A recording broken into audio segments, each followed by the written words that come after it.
Good afternoon, everyone. My name is Cal Raustiala, and I am director of the Burkle Center for International Relations at UCLA. And it's my pleasure to welcome you to our first ever totally online event. We are doing this with our special guest, Jim Mann, who is the author of The Great Rift, the book we'll be talking about today, and is the author of many books about foreign policy. In fact, I'd say probably my favorite kind of historian and chronicler of recent foreign policy issues. So Jim has covered in the past the Obama administration, the Bush administration's foreign policy team. And in this book, he addresses the very close at one time and then much less close at the end relationship between Colin Powell and Dick Cheney, both, of course, enormous figures during the Bush years, but also going back really into the 70s and 80s. And he chronicles that relationship as it evolves. So it's a great pleasure to welcome Jim. I'm going to turn it over to him in 1 second. Before I do that, I just want to explain how this will work. I will kind of hand the screen over to Jim in a moment. He will present his book, talk about his book for a while. He and I will then have a conversation, split screen. And then I will take some questions from all of you. And what you can do is send in those questions, typed in, of course. We will pick a few. We have hundreds of people watching right now, so don't be discouraged if your question doesn't get chosen. But we should have time for a few, and we'll wrap in about an hour and 15 minutes. So quick introduction of Jim. As I mentioned, he's chronicled many foreign policy issues in the past. He was a longtime reporter for the LA Times, and he is currently a fellow at Johns Hopkins SAIS, the School of Advanced International Studies in DC. So Jim, let me turn it over to you. Thank you, everyone. Thanks for either watching or listening in. This is my most recent book. I will hold it up, called The Great Rift. And it's really about the lives and the careers and the ideas of Dick Cheney and Colin Powell, two former officials who are now both alive but well out of the limelight. But there was a time when they dominated the news and the airwaves every bit as much as, say, Anthony Fauci and Deborah Birx do now, only much more so, and for much longer periods of time, in fact, years at a time. And the book is about the debates of that era, which now, in the current climate, seem like a long time ago. This book is really a history of a period which is now past. So Powell and Cheney were among the leading figures of the period from about 1988 to 2008, the 2 decades which really we could call the post-Cold War period. The Berlin Wall came down in 1987. And during that 20-year period, 88 to 2008, Powell served for 9 years in several positions. He was National Security Advisor, he was Chairman of the Joint Chiefs of Staff, and he was Secretary of State. He served under 4 presidents because he served in Reagan's last year, and his time as Chairman of the Joint Chiefs of Staff lasted into the first year of the Clinton administration. That's so Powell served in office for longer than any of the presidents. I mean, there were two-term presidents during that period. One was, George W. Bush, and before him, Bill Clinton. They served for 8 years. So Powell was longer. And Dick Cheney served for longer than that because he was Secretary of Defense under George H.W. Bush, and then Vice President under George W. Bush. So if just for sheer longevity, these guys were the dominant figures of the era. And they worked for a time in the first Bush administration so closely together that later on, Powell said we could just about finish each other's sentences. In the second George W. Bush administration, they became bitter adversaries. the contrasts between these two guys interested me. There was a time when Colin Powell was so popular that many people thought he could have been president of the United States. And in fact, he thought of running before deciding not to in 1995 and 6. On the other hand, Cheney was so powerful that there was a time when many people thought he was the president of the United States. There were certainly jokes about that in the early years of George W. Bush's administration. And there are lots of ironies inherent in looking at these two guys. Powell thought of Cheney and Cheney's partner in service, Donald Rumsfeld, the two of them as politicians, because in fact, both of them were for a time elected members of Congress.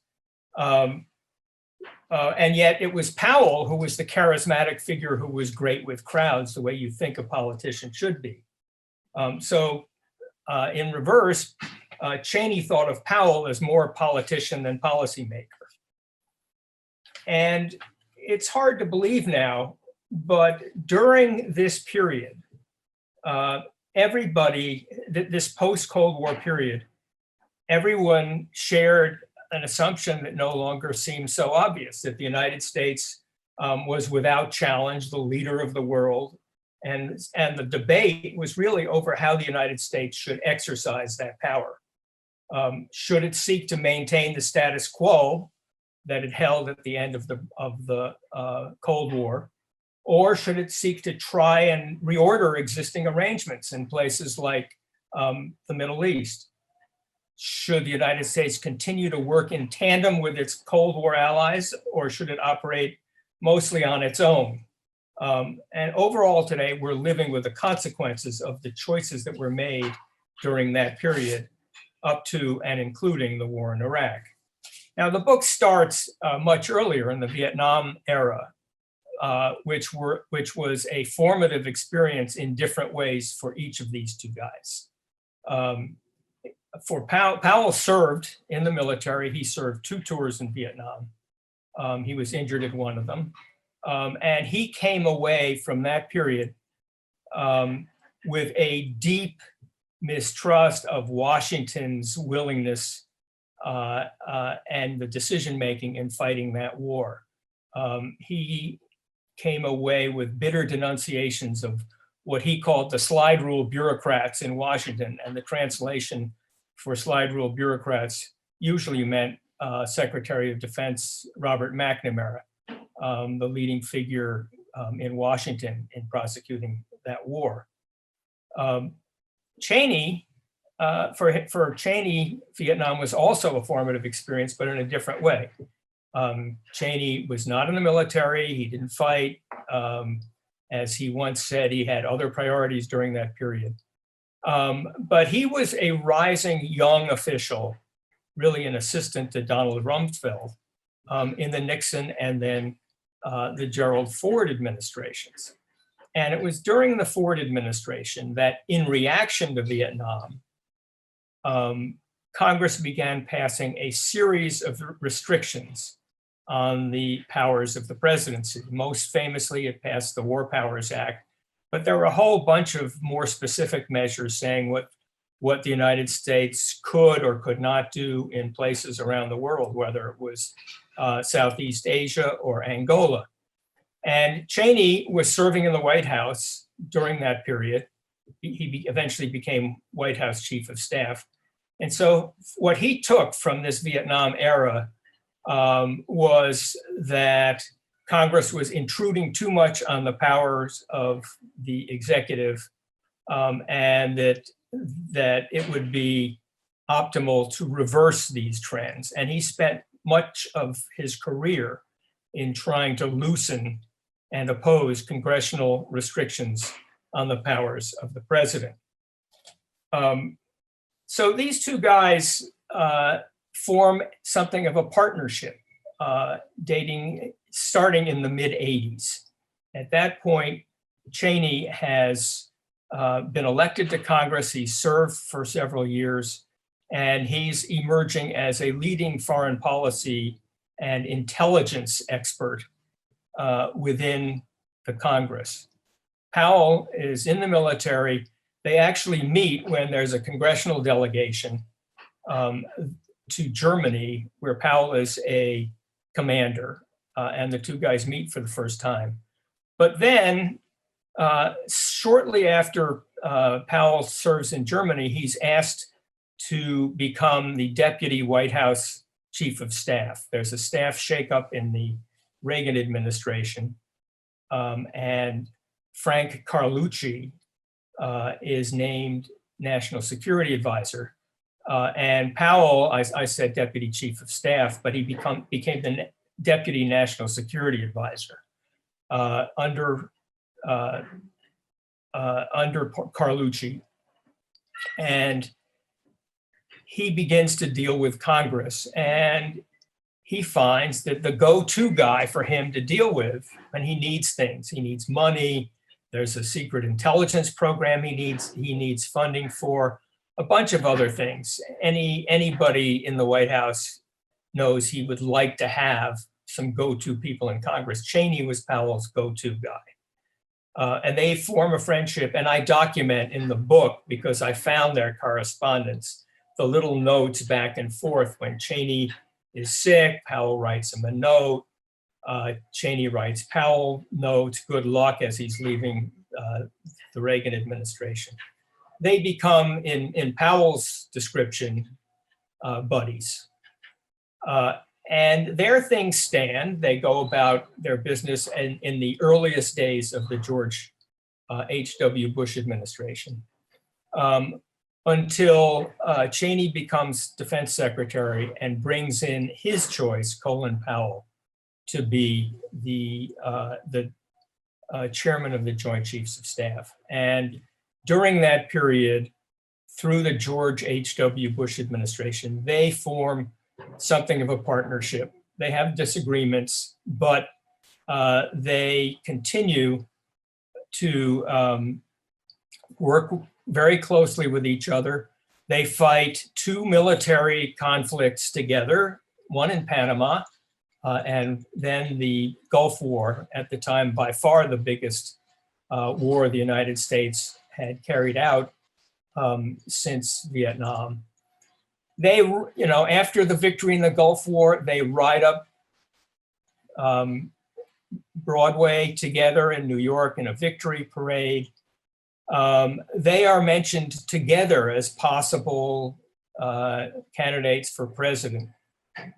And as that administration is leaving office, the two of them still seem quite good friends, and they remain that way through the 90s. An awful lot happens in the 90s, though, in ways that will ultimately tug these guys apart. Cheney is a loyal Republican, and the Republican Party is moving to the right.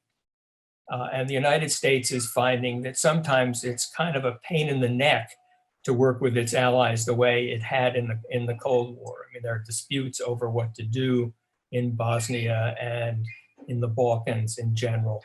And maybe it's easier to just abandon the allies. That's one line of thinking there. So they take office in at the beginning of the George W. Bush administration. And almost from the beginning, they're at odds on policy issues. There's Korea. There's a whole bunch of international treaties that Cheney and the people around him would like to get out of, and so on. By the time of about 2002, they are very much at odds over whether to go to war in Iraq. Now, I'm going to pass over, in the interest of time, the details on Iraq. And I'll leave that for questions, of which, I'm sure there will be. And let me just turn to one of the interesting issues that I address in the book, which is what caused this change? Did Cheney change? One of the things you hear regularly, even from former senior officials, is that Cheney somehow changed during the second Bush administration. Brent Scowcroft this national security advisor from the first Bush administration, said, "I don't know Cheney anymore." And there are an awful lot of people who say that, and all kinds of reasons are given. I mean, I joke that everybody knows some cardiologist somewhere at the dinner table who told them that Cheney's heart attack could have changed his personality. Or Colin Powell says the difference between the two administrations was that the presidents were different. Or there's a line of argument that maybe maybe Cheney was influenced in the second administration by his wife, Lynn, which doesn't make sense because he was married to Lynn in the first administration and well before that too. So I examine these theories one by one and Cheney's career, and I say, look, Cheney was always conservative. His voting record, there was a point in Congress when he came out to tell his press, say, will you call the Washington Post and tell them I'm not a moderate, I'm a conservative? Because people would portray him as somehow a centrist or a moderate when that's not what his record showed. Why did they think that? Why did people think, I call it the myth of the moderate Cheney. Well, one reason was Cheney's manner. So Cheney did not act and behave like Newt Gingrich. He was not confrontational. His manner was that of a CEO. He always talked as though everything was under control, although we would find out eventually that really it wasn't. So one was his manner, and the other is what I call his hired gun theory, which is he once said, as he was about to run for Congress for the first time, some reporter from Washington asked him, how can you be a lowly congressman when you've been White House Chief of Staff? And he said, well, when you're White House Chief of Staff, you're a hired gun. All through his early career, he would carry out other people's orders and ideas.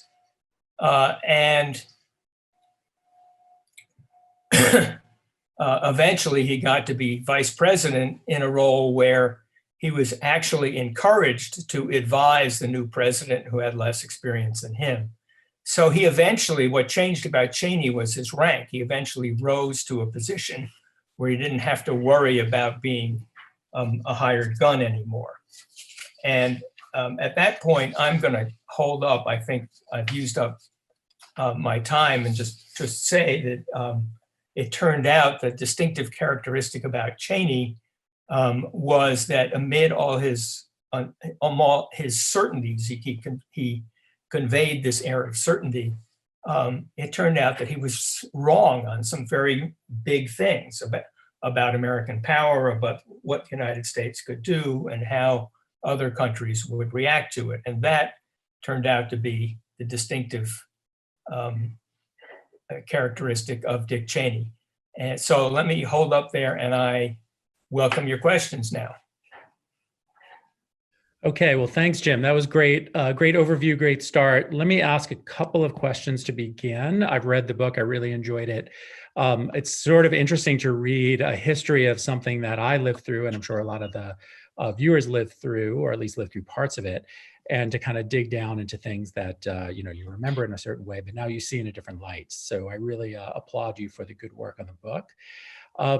Let's talk about Iraq a little bit first, because you kind of, in your remarks, said, I'm going to skip over that. And obviously, that's a big deal for many reasons. So I guess first question would be, to what degree do you think that Cheney or Powell, when did they know that things were not going well with Iraq? And were they really both true believers until, so Powell gives the famous presentation before the UN Security Council, which now is really a kind of stain on his career, and I know he views it that way. Cheney seems to not really backtrack at all on Iraq until it's so overwhelmingly obvious that it's a disaster, and even then his backtracking is pretty minor. But did you find that kind of it buried in the records or internal conversations, they knew more than they were letting on early on? first of all, it's a mistake to think that Powell was a direct opponent of the war. That's not the way it came across. Powell's biggest mistake was this: he had reservations about intervening, but he chose to express those reservations with tactical things. So the biggest, first of all, amazingly, this is one of the biggest things I found in the book, there is no single meeting at which a decision is made to go to war in Iraq. It's actually astonishing. I thought it would be there in the record. It's not. They have increasingly intense debates about whether to go to war in the summer of 2002. And what Powell argues then is essentially to deflect and delay going to war. He says, and he's the Secretary of State, he's worried about America's allies. We can't do this without going to the United Nations. And that is the debate. Cheney argues, as he did during the Gulf War, we don't have to go to the United Nations. Powell says we do. And eventually Bush sides with Powell. And actually, long forgotten now, there's about 2 or 3 months of winning support for a first United Nations resolution, which is then, if you opened up your Washington Post or New York Times in November or December of 2002, it would say, great victory for Colin Powell, because he won a unanimous United Nations resolution that sort of authorized something with Iraq, but didn't specifically authorize military action. There things stand. Powell does also tell Bush that he thinks if we are going to go to war, the force that's being used is not sufficient. But that's kind of written off as, well, that's the Powell Doctrine. Jim, just take a moment to explain the Powell Doctrine. Yeah, And what it's sorry.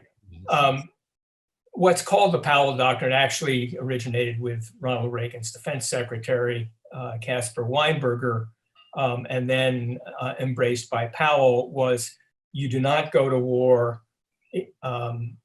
first of all, without strong public support and a clear mission. And if you do, and this is the part mostly associated with Powell, you do so, when you do it with overwhelming force. And that's the way Powell, as chairman of the Joint Chiefs, carried out military action in Panama and in the Gulf War. A new Secretary of Defense, Rumsfeld, thought, well, that's old-fashioned.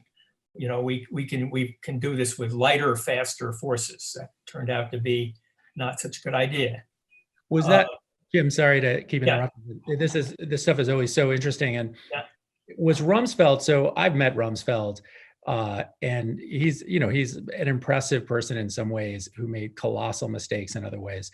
Is this an example where he genuinely believed that a light footprint in Iraq could work, or he knew that politically we were never going to mount a Gulf War style overwhelming force approach? I would say both.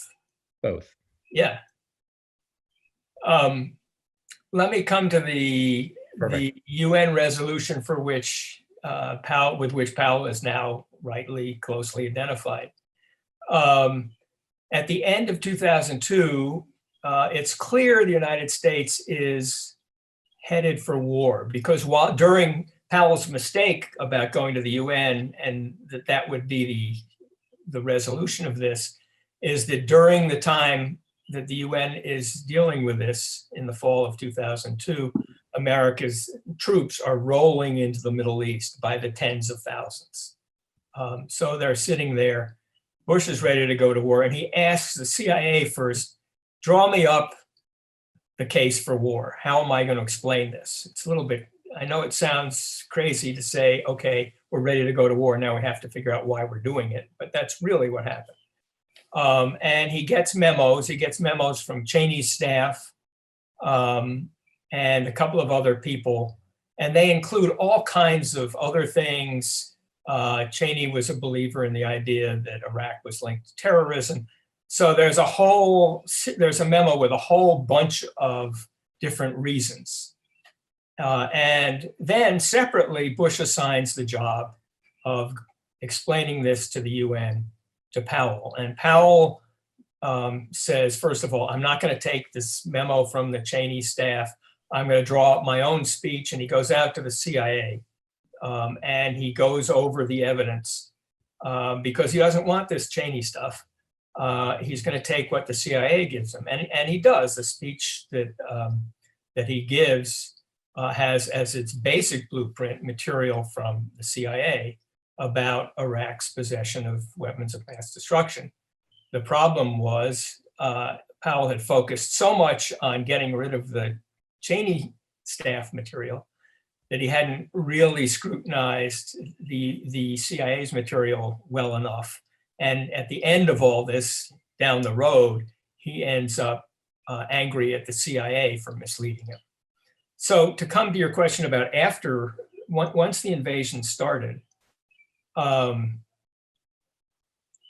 Cheney continues to hang to the idea that all is going well. And he uses the phrase after a few months that first he and Rumsfeld refused to use the word insurgency for what's happening in Iraq. And then they keep saying that the war is in its death throes. Cheney says this not just after a year or two, I think even 2 or 3 years later, he's still using the word death throes, which of course did not turn out to be true. Powell publicly holds for about 6 or 8 months to the idea that, okay, let's see what's happening in the war. But after a while, he gives up the illusion that everything is going well. And was that when you titled the book "The Great Rift," and you start off, as you described in your opening remarks, with stories about how these two guys who don't at first blush seem very similar end up becoming pretty close, clearly have a great working relationship, or even friendly in a personal way, but then by the end basically hate each other. And you end the book with this anecdote about flying to Texas for a special event, forgetting exactly what the event was. They're all on a private plane from DC, and they won't even look at each other practically. And then they start chatting a little bit, but initially they get on the plane, they don't even talk. So there's clearly an arc of a friendship to kind of almost hatred.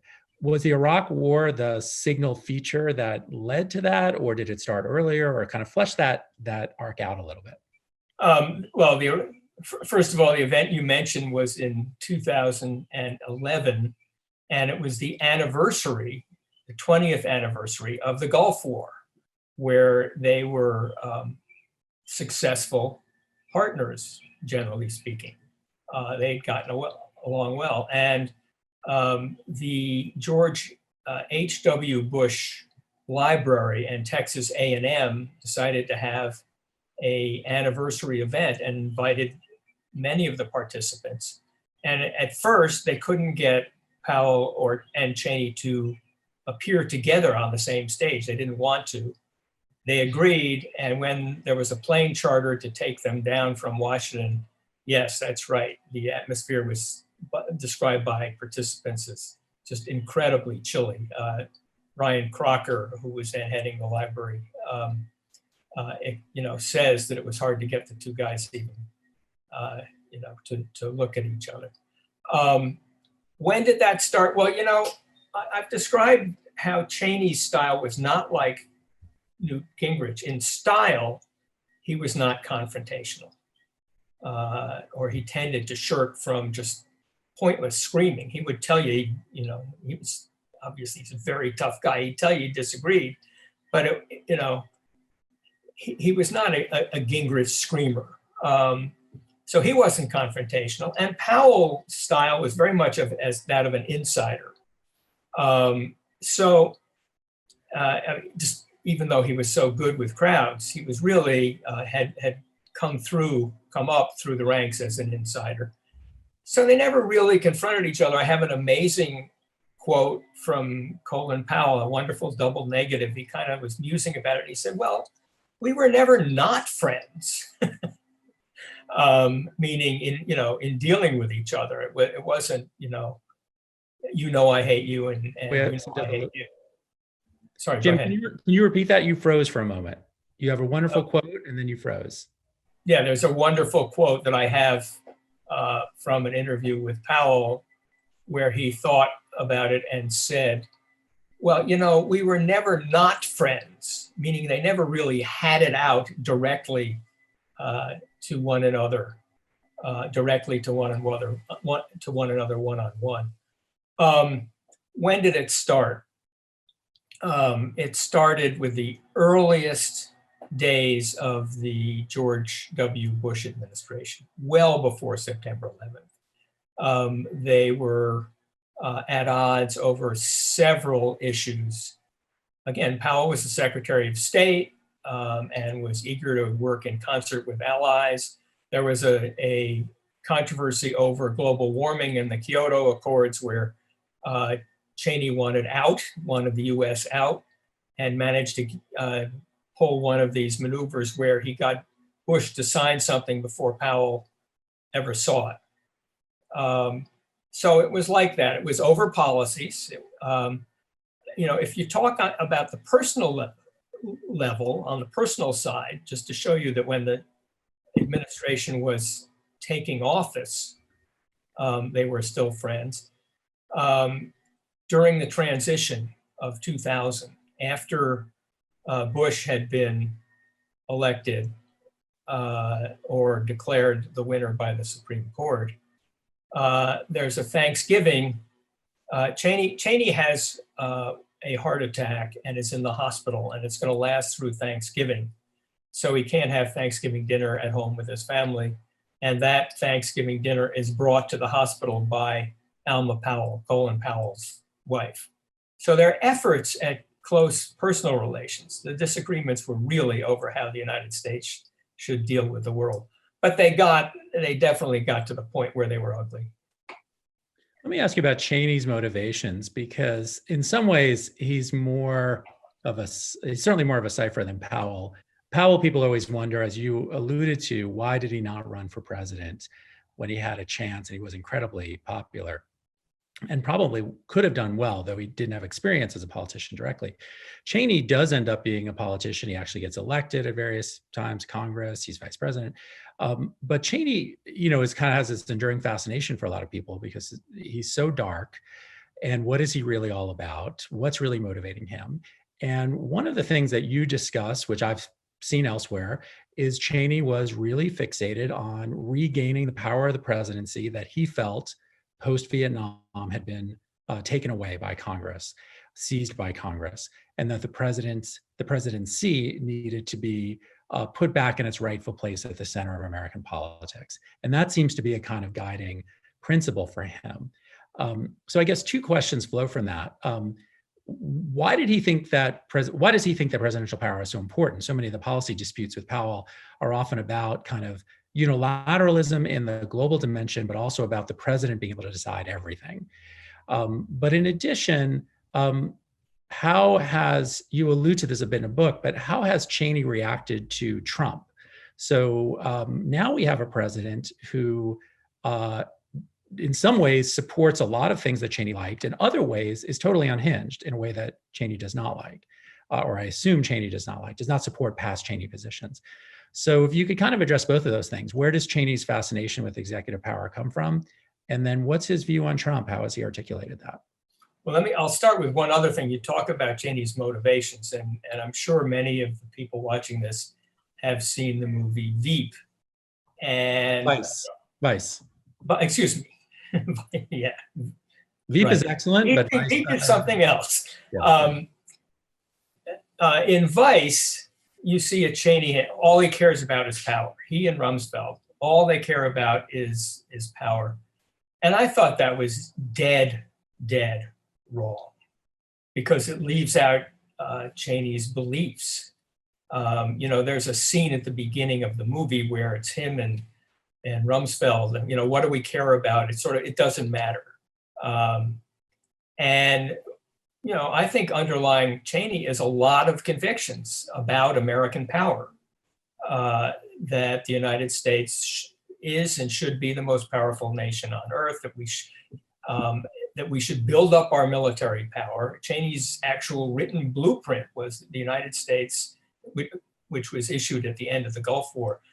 The United States should maintain so much power that no other country would be crazy to even try to spend so much money to build up its power. So that's the motivation. And executive power is you can't build up American power without a strong president. It's not, Congress can approve all the defense budgets that it wants, but if you don't have a powerful president, you're not going to get to where Cheney wants you to be. As far as Trump, that's a very interesting question. I do address it in the last chapter of the book. There's a school of thinking that I see regularly. It comes up on the left that all conservatives are alike. Well, they're not. And Trump did not arise from Cheney. And you can see that in part from Cheney's own reactions to some of what Trump has done. So he denounced the involvement of Russia in the campaign. He denounced Russia and Trump for not taking strong action against Russia. There was a private meeting reported where Cheney, this is at a retreat of a think tank, Cheney is there and he turns to Pence, the vice president, and basically says, really gives him a tough time for the Trump policies towards North Korea, thinking he can do a deal with Kim Jong-un and so on. So Cheney's foreign policy is not Trump's foreign policy, that's for sure. In the nitty-gritty of Washington, there are things that Trump does for Cheney. I can't say for Cheney because I don't know that, but certainly at one point after a year or so in, Trump pardons Scooter Libby, who was Cheney's chief of staff. Cheney had tried very hard in the final weeks of the Bush administration to get his own president to pardon Scooter Libby, and Bush wouldn't do it. So there are certainly parts of this, parts of what Trump does that Cheney approves of, but overall, they really come, there's no populist in Dick Cheney. No, he's an anti-populist. I mean, you describe how he almost disparages American public opinion. Right. Describe an interview, I think it's Martha Raddatz is interviewing him at one point about how unpopular the Iraq War is. I think I'm getting this right. And that's right. And they're just terrible, and the American people hate this. And Cheney says, so? Oh, yeah. He just could not care less about what people thought about him. Right. Okay, so I want to go to questions from the audience. There's a lot of them. Just one last one before we do, just on a point you just made. Is one of the fundamental differences between Cheney's vision of the Republican Party and foreign policy and Trump's that Trump has a kind of strategy. Trump is a deal maker and believes in making deals whenever possible. And it seemed like Cheney was not really a deal maker. That wasn't how he operated. Is that kind of an important distinction that we'll see in the future in the Republican Party about whether or not, Trump is often described as transactional. I don't think of Cheney as transactional, but let me know how you view it. No, I think that's exactly right. I don't think of Cheney as transactional at all. He knows where he wants to go, and he has an idea. I'm speaking in the present tense now, but he had an idea of what he wanted. And sure, if he was going to get nothing at all, yes, he'd served in Congress and knew that sometimes you had to compromise, but he hated doing it. And with Trump, you get an idea that each transaction is separate. With Cheney, he has his priorities, and he's going to. You can tell in each individual case where he was going to come out. Okay, great. So A lot of good questions. I'm going to just kind of read through a few. I'll go one by one, and we'll end in maybe 20 minutes or so. So one of the questions raises Cheney's relationship with Halliburton, which we haven't talked about, their kind of private sector careers. And Cheney has this lasting position in the oil industry. Just curious, did his financial, so the question is, did Cheney's financial interest in Halliburton play a role in pushing for the Iraq War? But I would also press you to just say more broadly, did Cheney or Powell's experience in the private sector in any way shape their later public experience? Many people believe that. I really, you look at Cheney's life and career, and I don't think it's money. I think he was interested in let's take the oil industry. I think for Cheney, oil meant power. He was interested in oil in the Middle East as a one component of American power in the world, rather than he was paid well at Halliburton, but once he was back in public life, my own view of Cheney is that what motivated him was building up American power, not his own, not Halliburton. Yeah, that makes sense. He certainly could have made a lot more money if he'd stayed in the private sector. He had such an incredible career. 33 years old, he's chief of staff to the president. He could have parlayed that for the rest of his life. Right. Okay, so other questions that came in. So one raises issues about the risks of regime change. And one, did both Cheney and Powell fail to anticipate that post-Saddam Iraq would devolve into a civil war? We sort of addressed that, but you could say a little more. The interesting twist is, did they imagine it would give rise to a new terrorist threat in the form of ISIS? So one of the results of the breakdown in Iraq is it ends up opening space for ISIS. Did anyone see that coming?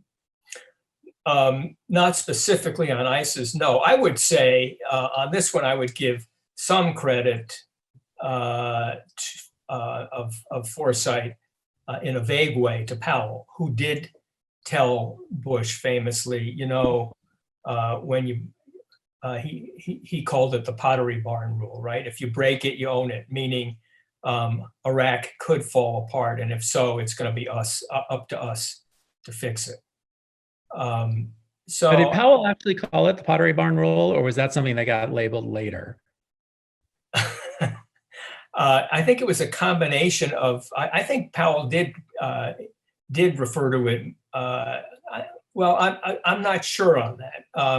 It was Tom Friedman who made it famous, and it was Powell who said, "If you break it, you own it."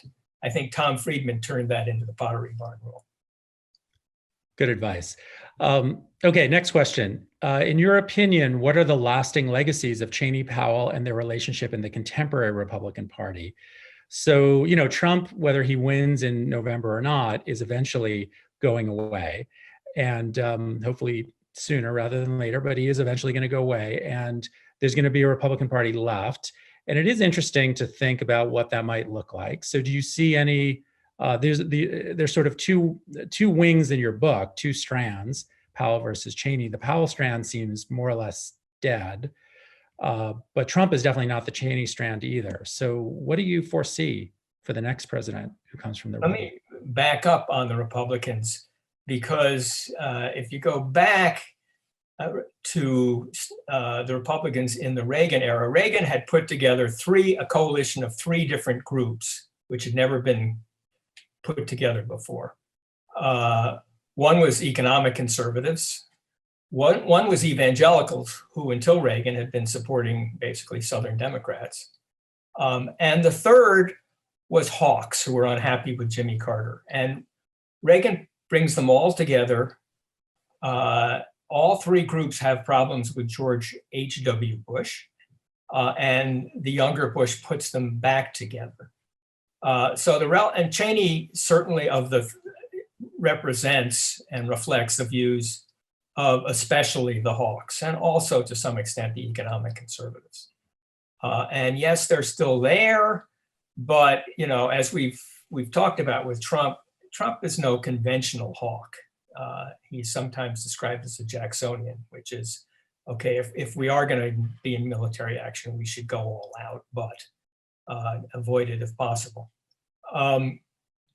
Where will the hawks go? That's a good question. They are certainly still around. If you look in the United States Congress, you find two prominent Republican hawks, and one of them's first name is Liz, and her last name is Cheney. And the other is Tom Cotton. So they're still there, but with much less influence. I don't think their influence is going to grow, but they're certainly there. Powell, there's nothing left of Powell's strand of republicanism. Powell thought of himself as a moderate Republican in the model of George H.W. Bush. By the mid-90s, when Powell gets up at the Republican convention, he gives a speech which is a strong plea for the importance of recognizing the rights of immigrants. Immigrants are as important as the people who came over on the Mayflower, and there are a few boos. When you move ahead another decade or more after he leaves the George W. Bush administration, by 2008, he feels no connection of any kind to the Republican Party, and endorses Obama over John McCain, who was something of a friend of his. So, and really beyond Powell, I don't think that strand of moderate Republicanism has, it may reemerge as some faction in some other party, but really there's nothing left. And so what strand, I agree with that analysis, what strand do you think is most likely to take over? Do you have any sense of, if you had to predict right now, let's imagine, we're already at the next election, or for some reason Trump, something happens, they've subbed in someone else. What do you think the Republican Party is most likely to look like? Yeah, good question. I think, first of all, the dominant strand will be a pro-Trump faction without Trump. Who knows whether anyone can make that stick? Is this going to be, because there's a part of Trump that's certainly familial and nepotistic, is this going to be one of the Trumps? You have trouble imagining that. Have even more trouble imagining Jared Kushner as the leader of the Republican Party. There will be a battle among pro-Trump Republicans to take over the mantle. I don't know who that will be, but that will be one faction. And then depending on what happens in the meantime, there may be some anti-Trump Republican faction that we don't see now. I say half kiddingly, but once Trump is gone, you'll be amazed at the number of Republican members of Congress who claim that really in private they disagreed with him, and that Trump would have been more Trumpian than he was and worse than he was if it wasn't for what Lindsey Graham, told him in private that he shouldn't do. There will be a lot of that. And go ahead. I think there'll be a lot of Trump who, like I wasn't part of that story, trying to sweep it under the rug. But it'll be interesting to see, because he obviously, his terms will come to an end. So let me return to the questions. This is a kind of a 180, but one of the interesting questions that was raised is, how did you research this book? So I know you did some interviews. You obviously went through a lot of archives, but kind of spell out your methods and how are you able to get kind of into the nitty gritty of some pretty classified and internal deliberations? Well, like any book, any book on modern history, it's a combination of archives and interviews. For archives, actually found a wealth of material I didn't necessarily expect to find at the Reagan Library. That's where I found the correspondence of the 80s between Powell and Cheney. I also went to the Bush 41 library at Texas A&M and found what I could there. Believe it or not, some of that is still classified, but a lot has been declassified. And the material from the George W. Bush administration, which happens to be at the Bush 43 presidential library in Dallas, is mostly classified and not very helpful. And then interviews and re-interviews, because I had done my previous book called Rise of the Vulcans, which was about all of George W. Bush's foreign policy team. And I had a bunch of interviews from that. And then I went out from there and conducted a whole new bunch of interviews. So these are people being interviewed now 18 years after they left office, and had a lot more to say than they might have had in 2003. Did you interview both Powell and Cheney directly? I interviewed Powell directly. I did not interview Cheney. We had negotiations for a while about that, and he ultimately cut them off. Okay. A couple more questions and we'll wrap. So why did Powell never run for president? So, we talked about this a little bit. What do you think it was that made him sort of, or whether it's president or some other major political position, why didn't he capitalize on his popularity? Well, there's political science and then there's psychology. And I think, and both played a role. On the political science end, the period that he was thinking of running, it was for the 1996 presidential election. And he didn't have a party. He wasn't going to challenge a sitting president. I mean, he wasn't going to run as a Democratic challenger to a sitting president, Bill Clinton. And he just didn't have a base with that base of the Republican Party. And he actually thought about running as an independent. His people gave that some consideration and realized, okay, so he wins election as an independent. He has what's his constituency in Congress? How's he going to get legislation passed? So that's the political science end of it. The personal side was he discovered, and he says quite openly, that he just didn't have. There's a famous book by Richard Ben Kramer about presidential candidates, What It Takes. He didn't have the deep desire to be president. That's part of it. The party doesn't say, but some of the people who work with him say, is he actually has something of a thin skin. And it's not clear that he could have taken the really nasty mudslinging that goes with running for president. You have to be a little unusual to run for president. It does seem maybe almost crazy. But okay, so final question. Cheney's vice presidency was really unique in American history. And there's a lot of attention to the way that Cheney was, in fact, maybe the real president for a while and Bush sort of a figurehead. And that's often disputed by others. And you address some of that in the book.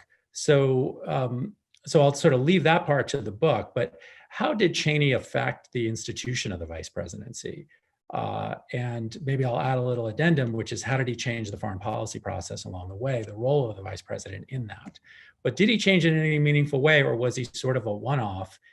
Pence is certainly not a very active public VP. Biden was maybe more active, but do you see any lasting impact?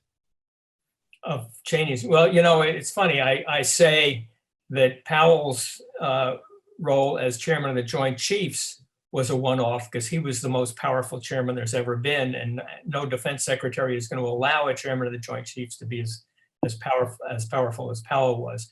Same thing in a different way for Cheney.